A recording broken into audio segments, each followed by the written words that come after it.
s'écarter peut-être un petit chouïa de plus à 35. 35. À 3 semaines de l'inauguration, les dernières œuvres sont accrochées. Là aussi, rien n'est laissé au hasard. Le positionnement des tableaux est déterminant pour le regard du visiteur. Tu mets le laser là?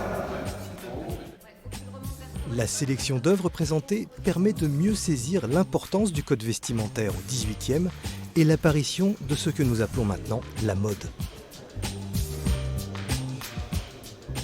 Le goût pour la mode existe déjà depuis très longtemps, mais le XVIIIe est sans doute le siècle où naît la mode au sens actuel du terme, c'est-à-dire donc avec une appropriation des modèles, des codes vestimentaires dans la société pour cette idée de paraître et de quête d'identité et sociale. Et la deuxième particularité, c'est qu'au XVIIIe naissent les métiers autour de la mode, des métiers spécifiques avec des spécialisations, les commerces autour de la mode naissent, la marchande de mode, l'image de la marchande de mode aussi apparaît au XVIIIe siècle.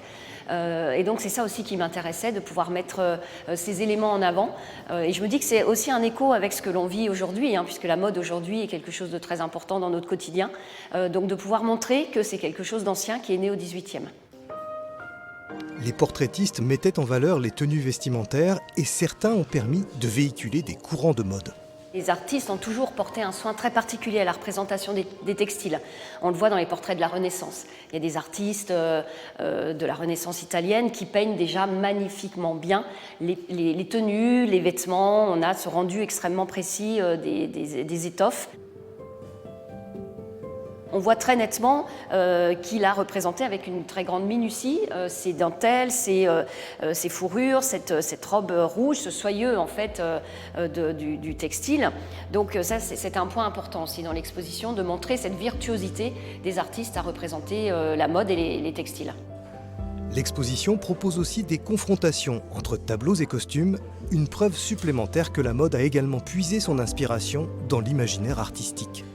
Les artistes s'inspirent du théâtre dans leur représentation, et en effet c'est une des tendances dans le costume au XVIIIe, ces influences de la commedia dell'arte par exemple, donc d'où la confrontation entre ce magnifique costume d'Arlequin qui nous est prêté par le Palais Galliera, musée de la mode de la ville de Paris, et les représentations dans les arts visuels où on voit les arlequins qui sont représentés.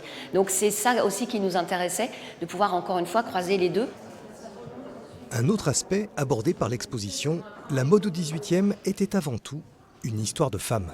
Aujourd'hui, les grands noms de la mode sont autour d'hommes, en fait, alors qu'au XVIIIe, la mode était aussi une affaire de femmes.